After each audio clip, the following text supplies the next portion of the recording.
Empezaremos haciendo una toma de medidas marcando nuestra zona de trabajo. Marcamos con una guiñola. Se deja un espacio de 1 centímetro entre la pared y el canal para asegurar el aplomo o nivel del trasdosado. Tanto en los canales inferiores como superiores colocaremos una banda acústica en toda su superficie de apoyo, para evitar puentes acústicos y térmicos, y absorber las vibraciones propias de las estructuras. Fijaremos el canal al suelo perforando el suelo y collando los tacos, respetando la distancia entre tacos de máximo 60 centímetros, excepto las del inicio y final, que deberá mantenerse como máximo a 500 milímetros con el extremo del perfil. Los canales Isopractic vienen con unas marcas cada 20 centímetros aproximadamente, y así facilitar la situación de los tacos. Hay que tener en cuenta también que los tacos se pueden atornillar o clavar con un martillo. La unión de los canales se realizará a tope y nunca por solape. Con la ayuda del láser se hacen 2 marcas a lápiz en el techo. Luego, con la guiñola, se marca la guía a partir de la cual se coloca el canal superior Isopractic. Se presenta el canal superior con la banda acústica ya adherida en la marca hecha previamente con la guiñola y se fija el techo mediante fijaciones adecuadas, según el tipo de techo, manteniendo las distancias indicadas para el canal inferior. A continuación, colocaremos los montantes. Son los perfiles verticales.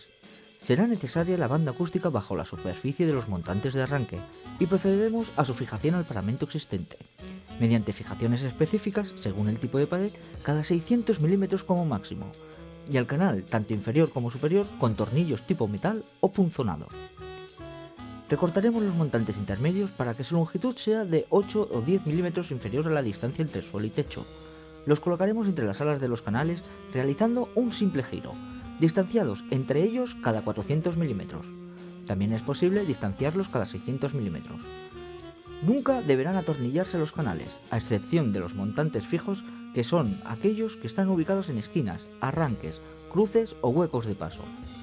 Los montantes deberán colocarse en el mismo sentido, excepto los del final y los lógicos de hueco de paso similar, intentando que las perforaciones de los montantes estén a la misma altura.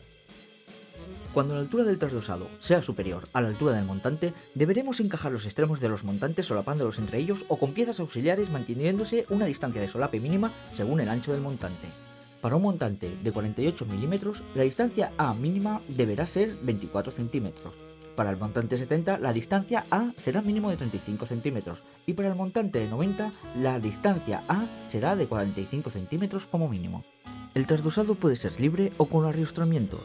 En el primer caso, iría de suelo a techo de forma continua, sin ningún anclaje a la pared. El segundo caso es el que mostraremos a continuación. Se anclarán los montantes al muro mediante piezas de arriostramientos, con la ayuda del láser a unos 5 centímetros del trasdosado y de la tarjeta reflectante se comprueba que los montantes estén a nivel vertical.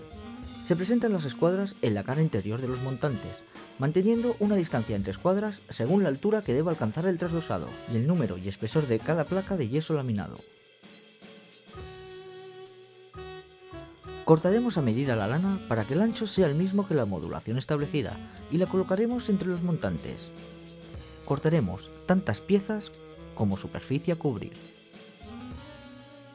Las placas de yeso laminado miden 1,20 m de ancho estándar, así que para este trasdosado en concreto necesitaremos 2 placas. Se cortan las placas a medidas y se pasa a la escofina para pulir el corte. Se preparan unos topes en el suelo porque la placa nunca debe descansar directamente sobre el suelo. Es preferible separarla del suelo entre 10-15 milímetros y a tope en techo. Una vez fijada la placa, se retirarán los topes. Se presenta la placa en la estructura del trasdosado y se atornilla a todos los montantes con los que está en contacto, con una distancia entre tornillos no superior a 25 centímetros. No se deberá atornillar las placas a los perfiles en la zona donde se produce el cruce de un montante con un canal. La distancia idónea del tornillo al borde longitudinal de la placa debe ser como mínimo 10 milímetros y al borde transversal o testa será como mínimo 15 milímetros. Deberá tomarse especial atención de no alinear las juntas entre las placas verticales con las placas laterales, debiendo dejar un desfase entre juntas de 40 centímetros como mínimo. El trozo mínimo de placa que se permite colocar es de 35 centímetros como mínimo. En el caso de trasdosados constituidos por más de una placa por cada, deberán ir siempre contrapeadas las juntas entre placas de diferentes capas. En huecos de paso o ventanas deberá recortarse la placa de tal forma que la junta quede en el dintel. El ancho del trozo de placa colocada en el dintel será como mínimo de 300 milímetros.